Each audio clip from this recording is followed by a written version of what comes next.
Hi, this is Truth Be Told Transformation, and I'm your host, Bonnie Burkert, here to share tools for transformation to live your highest truth. I like to speak with different authors and practitioners, and in today's case, filmmakers, about ways that actual tools that you can use to feel your highest best. And one of the, before I introduced Betsy Chasse, I wanted to say that this is actually really a great opportune timing to talk about if you will, mystical documentary, a documentary series that speaks about spirituality and higher consciousness, as Truth Be Told has an upcoming event on April 1st, 2023. It's called the Parapod Fest, and we will be celebrating spirituality and the paranormal in the media. So, Betsy, you are the perfect person to have on the show as we get the word out about our upcoming event, and I hope you come. It's going to be in Southern California. Oh, fun. I love all things paranormal. How cool. Thank you. And I mean, isn't it an interesting question whether or not the work that we're talking about, my show tends to lean in the realm of higher consciousness. And I'm a longtime yoga practitioner. And as we speak about energy healing and your new series, certainly there's the cross-reference with the chakra system. I saw a recent interview with you and you were talking about acupuncture and the meridian systems, correct? Mm-hmm. So it's really going to be great to kind of take a conversation and bridge it from your very, very celebrated documentary from 2004, What the Do We Know? What the Bleep Do We Know? And your new series, which is called Energy, the Ultimate Healer. So welcome and thanks again for being here, and thanks for spreading the word. I mean, you are reaching so many people, so many different types of people with the work you're doing. Thank you. I hope so. So let's start with your new series. Tell me about it's a 5 episode series, correct? Mm-hmm. Yeah, it's a 5-part docuseries. One of the things that I'm really interested in is science. And I want people to be able to ground some of what they might think is woo-woo and wacky and crazy into real science. And so Energy, the Ultimate Healer explores energy healing from the scientific perspective. We also follow 5 different clients working with 5 different energy healers and see how the process works. We interview some great scientists and energy healers talking about what is energy healing, how does it work, where does it come from, how do you do it, and things like that. So what's your personal experience with this? How did it start for you? Gosh, I've had tons of different types of energy healing. I think the most popular type of energy healing that people will hear of is called Reiki. Yes. That's sort of like, I call that the gateway drug to energy healing.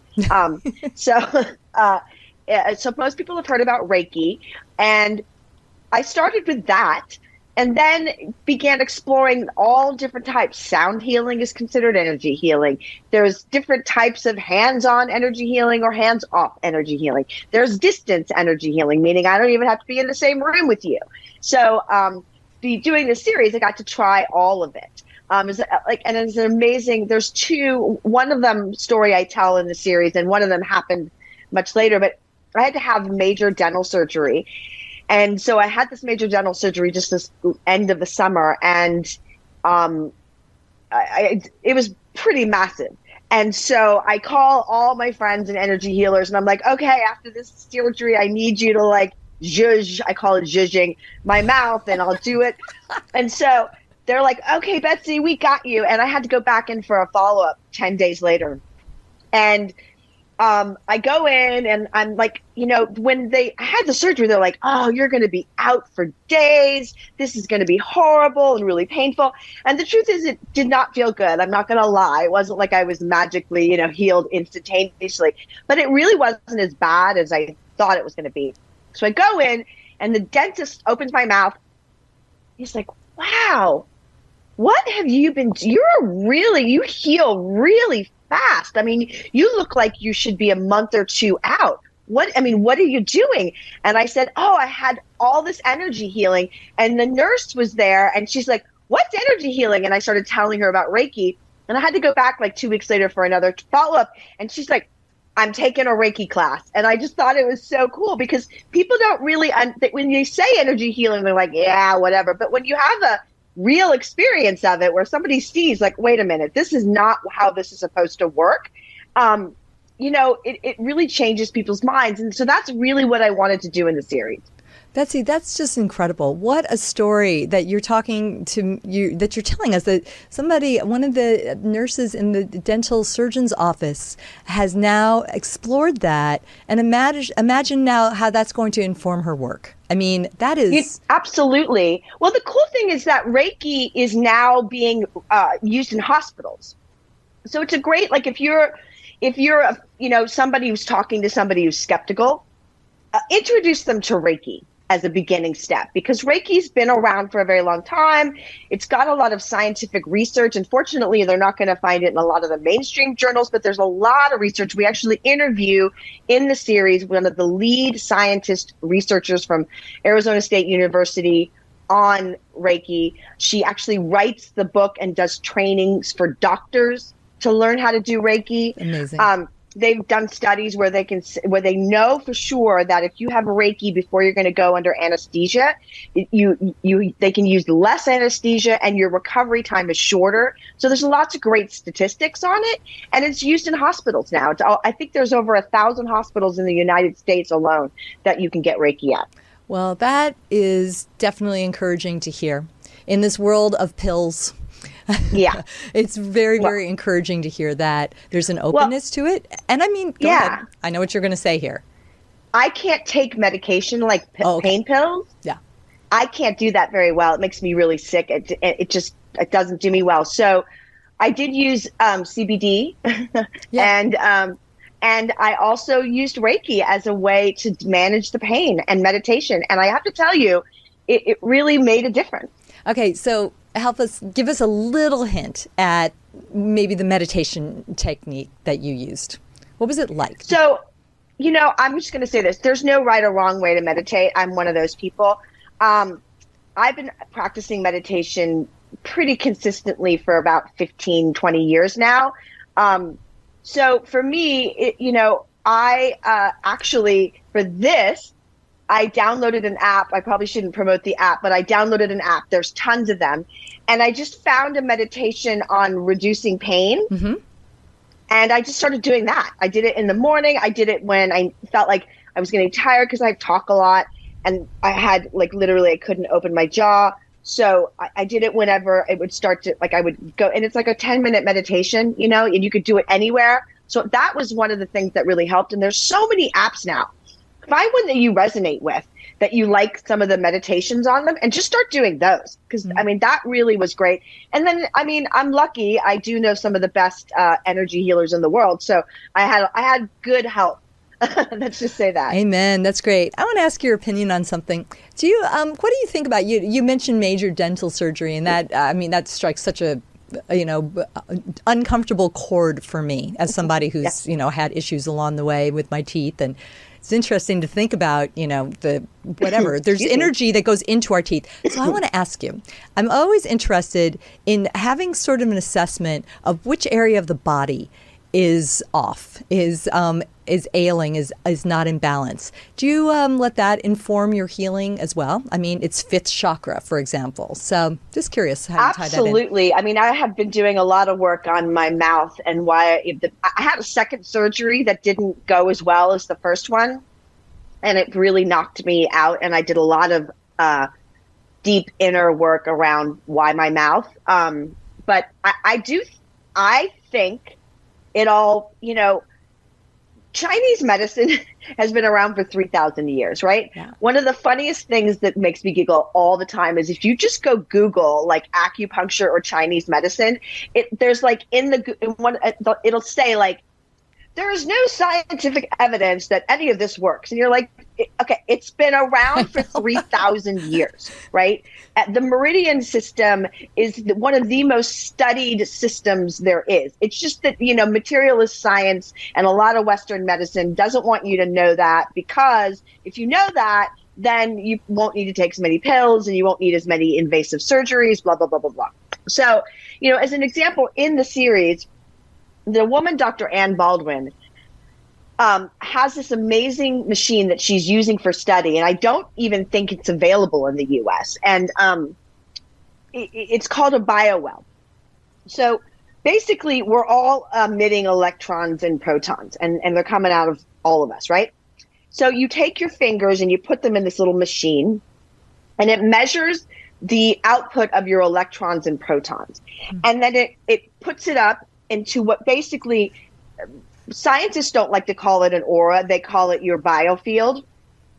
So, because it's got to have a cool scientific name. They can't say aura, right? So it's your biofield, and it's your aura. It looks exactly like your aura. And what was amazing was, before I had gone to do the shoot, I had done like, my yearly physical exam. And my doctor had said to me, I'm 52. He's like, you have a thyroid problem. I think we should just go ahead and put you on this thyroid medicine, but you're probably going to be on it the rest of your life. And I was kind of like, I'm going to wait 30 days on that one. Let me see what I can do first. And he's sort of like, okay. And so I did two things. One, I went to my Chinese medicine doctor and got a bunch of herbs that were like seaweed and all sorts of stuff. It was basically like dirt. I had to drink like a thing of dirt every morning, and it tasted terrible, but I did it every morning. Commitment. And then when she did the first test in the biowell, my little aura came up, and the way they measure it is if there's breaks in your aura, there's definitely a health issue there. And the craziest thing was, literally right at my thyroid, my aura was broken. Or my biofield. That's incredible. My biofield was broken. And she goes, "Oh, looks like you have a little trouble with your thyroid." And I was like, "This is crazy." Like here's the thing. When I went to my doctor, like, they had to take blood and they had to like do all these things and to run tests, and then the test had to be shipped, and then it was like a whole friggin' thing, right? Literally in 5 minutes, she nailed, "You have a thyroid issue." She goes, "Okay, let's see if we can get rid of your thyroid issue." So I was like, all right. So she sits down, she does 10 minutes just on my thyroid, hands off Reiki. She didn't touch, she did hands off Reiki, 10 minutes. We go back, we remeasure it again. Sure enough, closed. So I thought, okay, that's a cool parlor trick. So then I went back to the doctor and said, "I want you to run all the tests again." And he's like, "Okay." So he runs all the tests again. He calls me up like a few days later, and he's like, "Well, it must have been a false positive before, because there's nothing wrong with your thyroid." Unbelievable. I mean, these are miracles. These fall under the miracle category. They're not miracles. That's what science. I mean, that's what's so cool about what you're doing, and what you have been doing for a very, very long time. Yeah. Is working around, just sort of helping us understand the science around how this really can work, and how that we must patiently apply it. Right. Well, and I want to caution by saying one thing, and we talk about this in the series because I think this is really important. One of the things that science struggles with when it studies, IONS has done tons of studies on Reiki and energy healing. There is measurable change. The statistics are pretty good that there is a high success rate for certain things. But one of the things that I really like that we talk about in the series is that a lot of people will say, well, I did energy healing and it didn't help me, or my mother did energy healing and she still had cancer. So, the hard thing about energy healing is that it's not always an exact science. Right. And it takes a lot of work. And what I say to people is, I'm very pro modern medicine. I'm very pro science. I would never say to somebody, skip your chemo, do the Reiki. I think energy healing is a very powerful collaborative tool.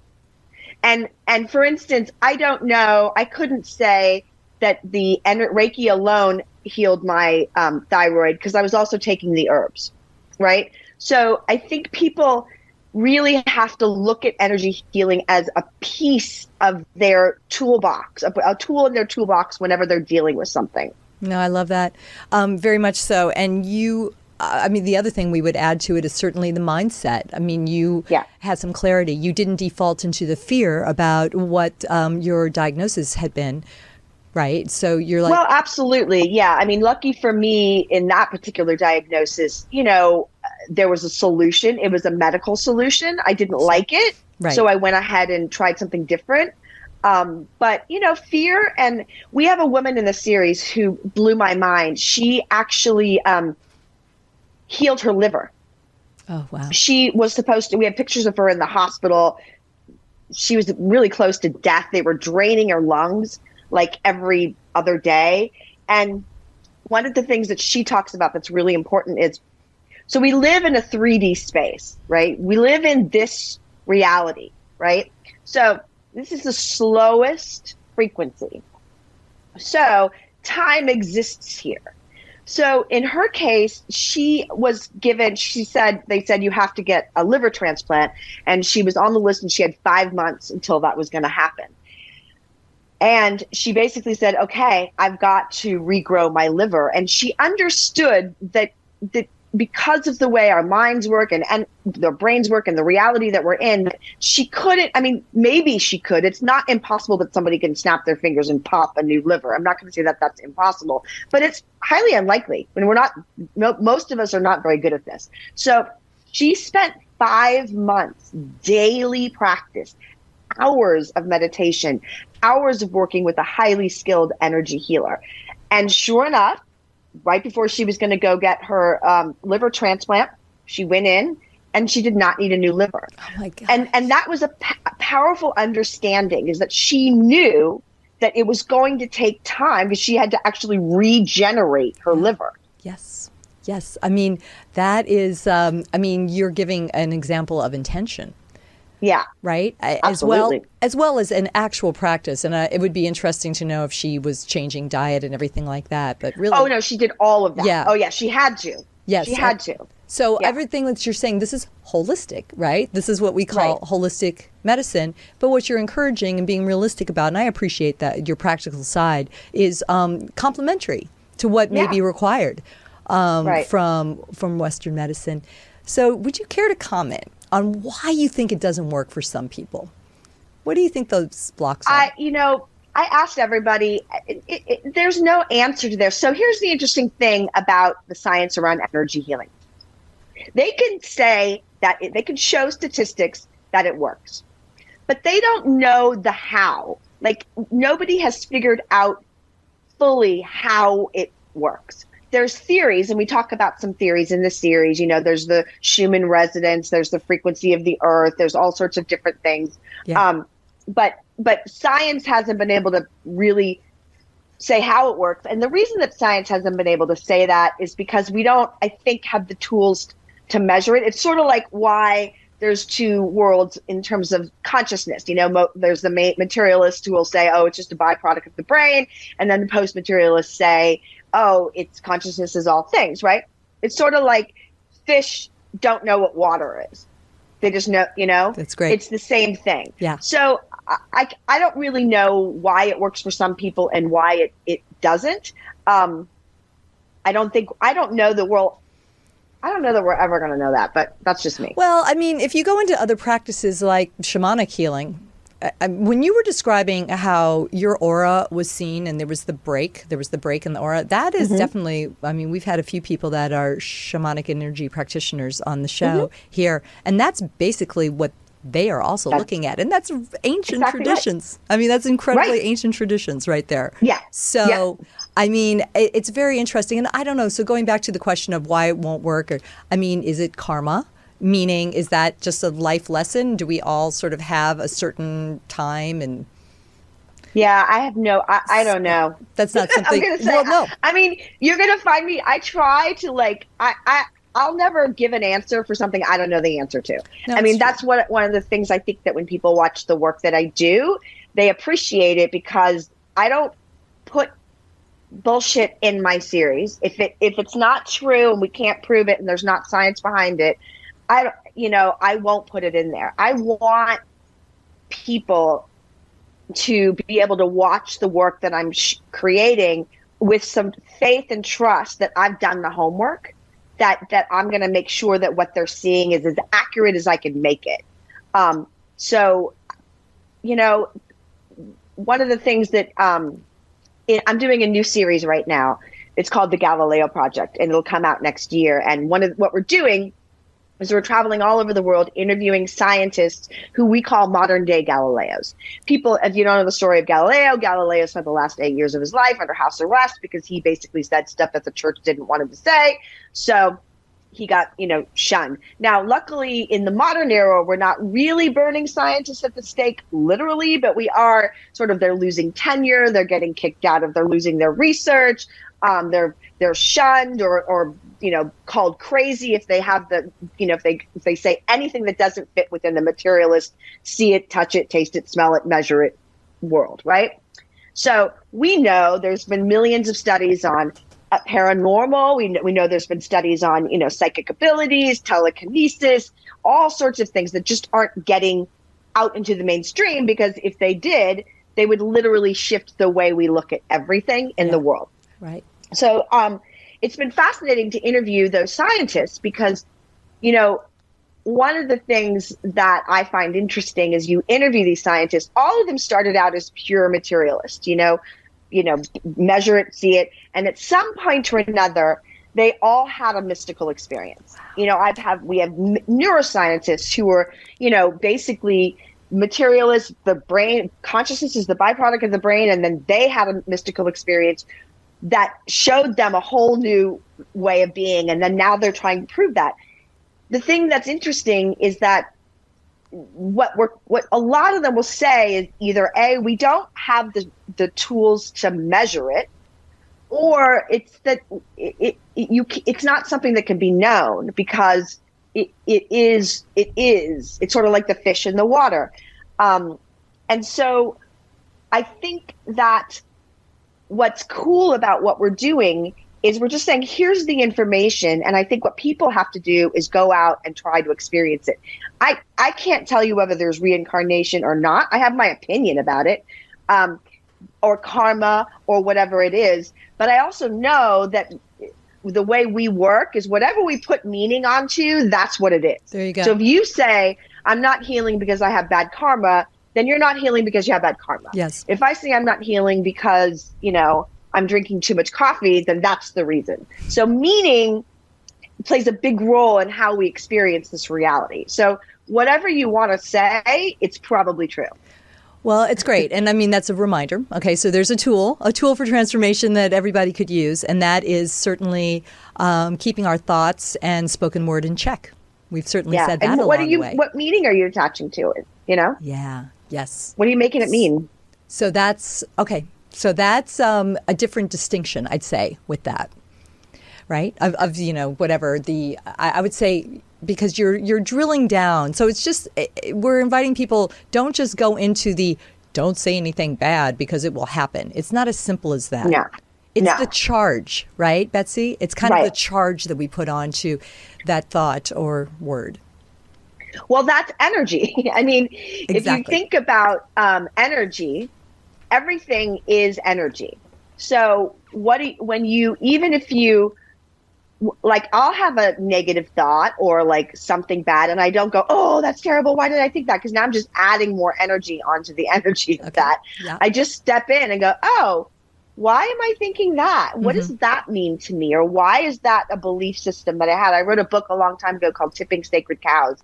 And what that whole book was about was me examining all the different beliefs and meanings and sacred cows that I had about myself and reality, so that I could really look at them and go, oh, I don't want that belief anymore. I don't want that belief anymore. But if I didn't do the work of really understanding, well, why do I believe that? Or why am I putting that meaning?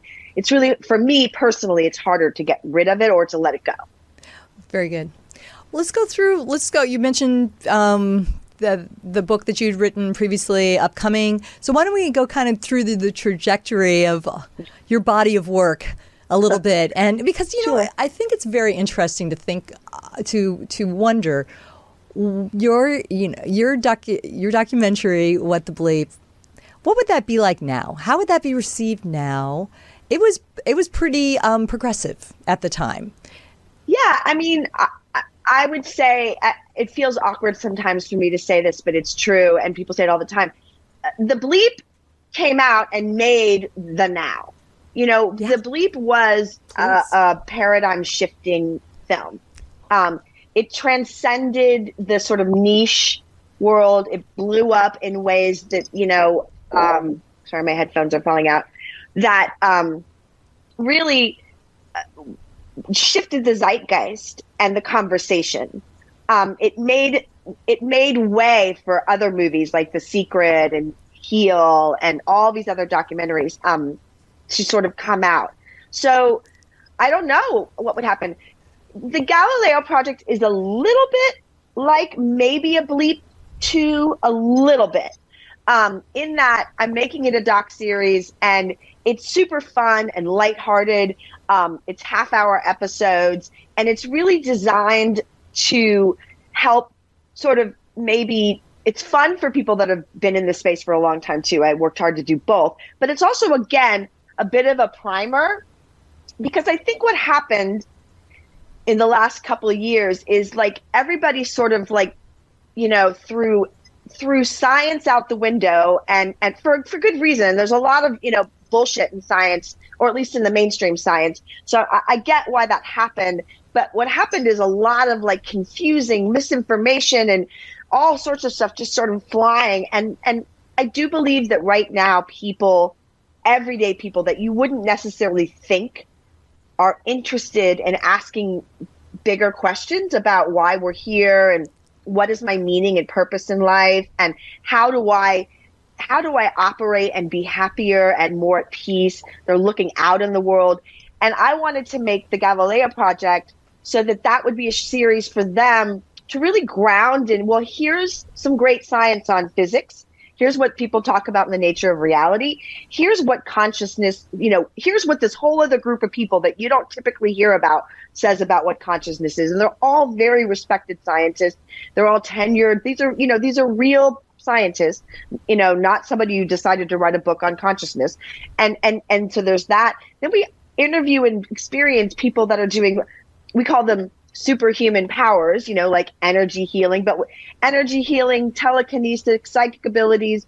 We talk about those, but in a very grounded way, so that the viewer has the opportunity to begin to step in this space, not from the sort of like, this is all wacky, or I'm so confused, or what the heck is anything, but from a knowledgeable, oh, this is normal. This isn't wacky and woo-woo, and this is actually how it's supposed to be. It's great. Yeah, you're demystifying the woo a little bit, I find, which is great. Yeah. I mean, what a beautiful mission that you're I like on. that. Thank you. I'm going to steal that. I'm just going to put that on my bio. Betsy, Chasse, demystifying the woo. Your Thank tagline, you. my pleasure. Absolutely. But no, it's true. And that's what's interesting to look back to 2004. 2004-5, when everything really hit. Because I saw it. I actually saw What the Bleep in the theater. And I remember my cousins in Portland were like, you're coming to town. We're going to see this. They had already seen it and they wanted to see it again. And it was just Did you see it at the Baghdad? I can't remember. It's possible. It was a great old theater. Yeah, it's the Baghdad. And so the fun thing about the people that saw it in the Baghdad theater is we filmed in the Baghdad theater. So there was this super meta moment where you're in the Baghdad theater watching a movie that has a movie in the Baghdad theater. Is very fun. I remember that. Okay, woo, mind blown. I love that. It happens often on the show. It's really great. But, again, we've come a long, long way. I mean, people, and you've really helped. I mean, you've really, really helped that. But it's just so interesting that, and it seems that you're going from, that was a feature-length documentary, and now it's interesting for me to talk about the medium. I mean, that's certainly what we're doing with the show here. So how to get the message across. And so you're doing it in shorter bits, the series. You're doing it in shorter bits. Listen, you just have to follow sort of what the, my intention is that this will play on a major streaming platform. The Bleep broke out. We were in I think over 1,000 theaters in the United States, where the movie was played in 30 countries and bunches of different languages. I mean, I can pretty much go to any country, and if somebody finds out I made What the Bleep, it's like, oh my God, it was crazy. But then, YouTube came out, and all of a sudden the whole conversation got really muddled. And everybody was doing stuff. And I think it got oversaturated with information. And so now, there's streamers. And for a long time, the streamers have just been kind of like, I don't know, is there an audience for this? Or they want to make fun of it. I mean, every time I see a movie with a spiritual person in it, it's sort of kind of a little bit mocky. It's not, you can watch a movie. This is sort of what I wrote this book called Killing Buddha. It came out last year. And a lot of people that read it said, I love this book because I can tell that you did everything in the book. Whereas a lot of these movies and things, you can tell the writers have never really gone and done an ayahuasca journey, or really that you could just see it.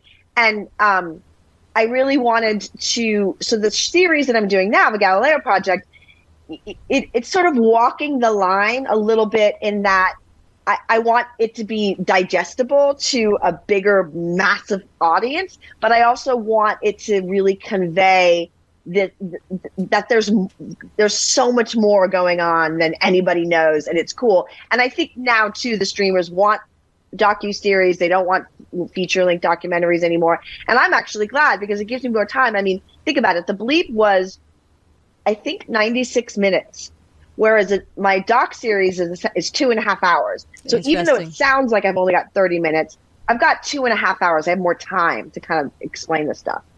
Tell me the distinction between your current series, the Energy Ultimate Healer series, and then what you want to get across in Galileo. I mean, I know that you've told us some, but it sounds like you definitely are speaking with scientists and looking for a more grounded scientific explanation about this in both. Well, I think it was exciting to start the Galileo project because I don't think so. The way to watch the Energy, the Ultimate Healer, is it's through the woman that hosted it. Her name is Aram Saeed. She has a beautiful platform. She's amazing. So you have to sign up to her platform. It's free to watch the series. Okay. This main streaming platforms were not ready to have a serious conversation about energy healing, right? That was a little too woo for them. Okay. Right? Whereas the series that I'm doing now, the Galileo project, it's more digestible. Energy healing is in there. There's not a whole episode about energy healing, but it's in there. But it's just more digestible. And so for me, what I realized is, if we want to have a legitimate conversation about energy healing, and if we want to have a legitimate conversation about the nature of reality, then we have to start somewhere. So to me, that's why I said Galileo is a little bit like Bleep 2.0. I'm hoping that the Galileo project does what the Bleep did, in the sense that it opens up the conversation. It's a great conversation opener. And then we can dive deep into any one of these things. And they don't have to be, even when you see a series like about psychic abilities or telekinesis, there's always this wink, or it's done with this sort of like edge to it. And we aren't really having truly serious conversations about this stuff in a way that's going to, impact people and change the way that we exist in this reality. It could change. I want to change the way we exist with each other. Yes. How do we interact with each other? How do we interact with the planet? I mean, that all has to change pretty darn quickly, or we're all screwed. Mm-hmm. So my hope is, with the series that I'm creating, I'm just opening people's worldview a little bit and shifting their paradigm enough so that we get people that are like, wait a minute, maybe I shouldn't, do this or, do that thing. And the more that we can change that level of consciousness, as you know, the better our whole reality is going to be. That's great. And when that comes out, you'll definitely come back to the show and tell us more about it, for sure. I want to say that. So it's very interesting to hear you say, though, that with this series, Energy, the Ultimate Healer, that maybe it wasn't quite ready for mainstream. Did I don't know if I have paraphrased what you said, but yeah, I think so. I don't mean to, attribute too much, but look at the yoga craze that happened. I mean, that is certainly an example of how people are open to a little bit more esoteric ways of listening to the body and moving our energy, even if you look at it as exercise. So I'm surprised to hear you say that. Well, let me clarify that. Okay. I think that the world, there's lots of people interested in energy. I mean, you can throw a rock and find an energy healer on every corner at this point, right? I would say the platforms and the streamers and the people that where you digest your content, they weren't ready to go there. Yeah. I think they're just starting. Like, one of the things that inspired me was, did you see on Netflix, Graham Hancock's Ancient Apocalypse is on Netflix now. I need to watch and, that. It's a great series, and it did incredibly well on Netflix, right? And so now the streamers are going, oh, maybe there is an audience. But it's really funny because just like the materialist scientists are like, well, no, we're not going to talk about energy healing because there's no science on it. And you're like, no, there's all the science. It's over here. You just have to look right here. No, we're going to look over here, right? That's kind of what science mainstream. It's because they'd be out of a gig. I mean, it's because a lot of, it would upend the medical profession. Yes. But, that's not the point. Streamers are the same way. Yeah. You could say there's a ginormous audience for this, but they'll go, no, I don't think they're going to watch it. So then it gets relegated to YouTube and smaller platforms.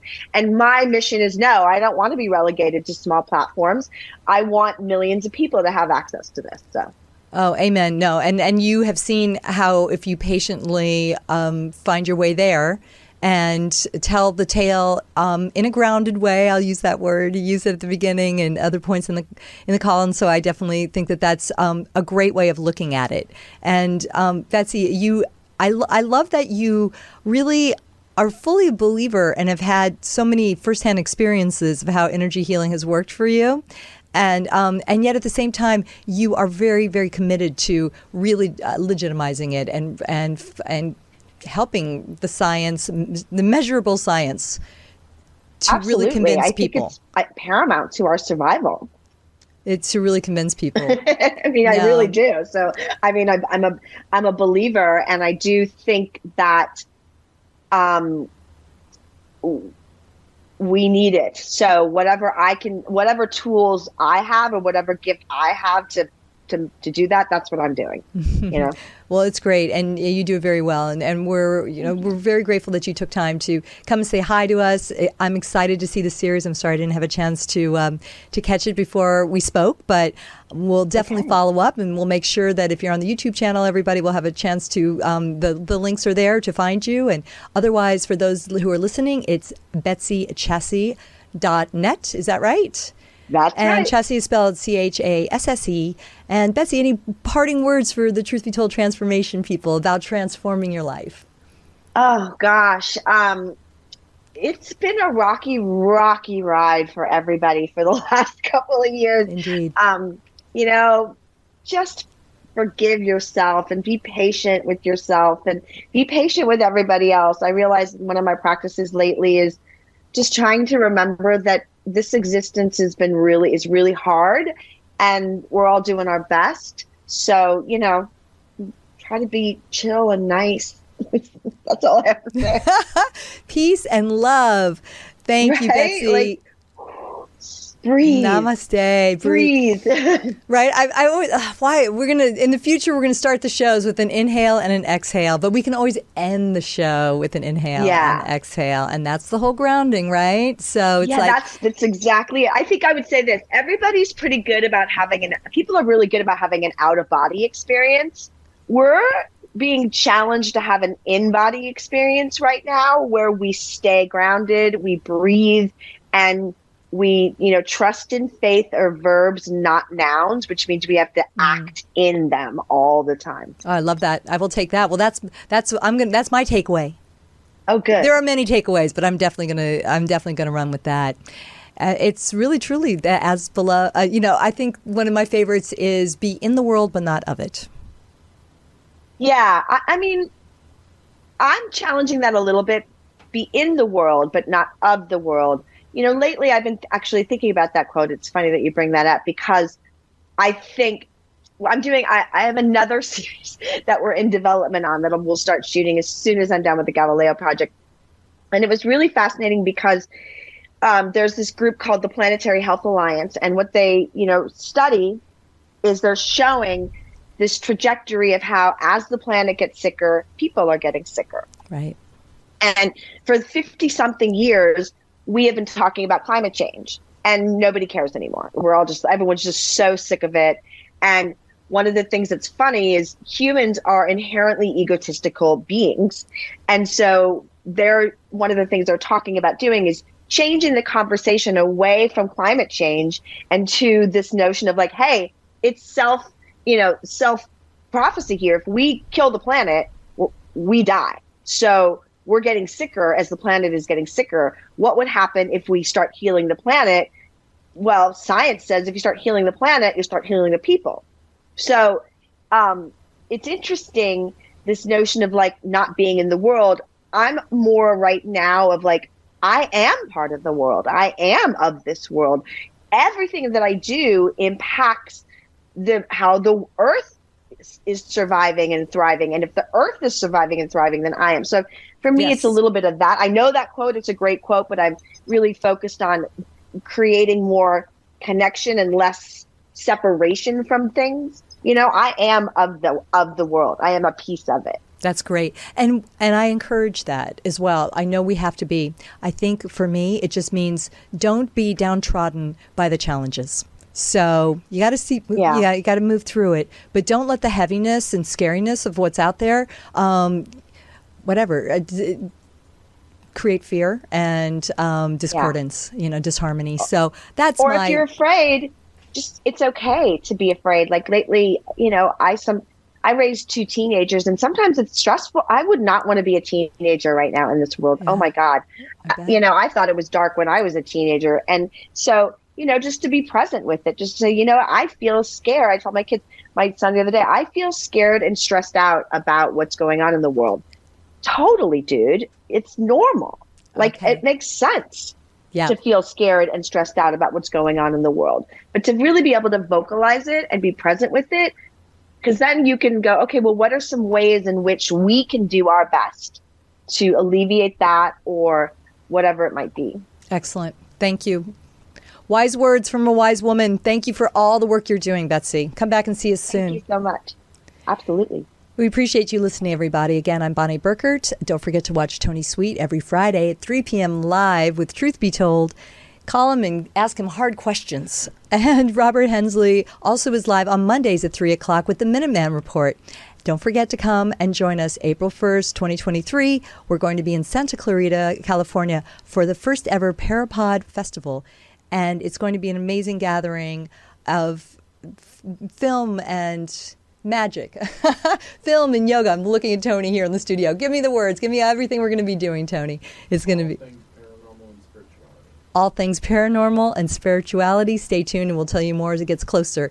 We appreciate you watching. Thanks for the follows, shares, and likes. Until the next time, namaste, be well, shine on.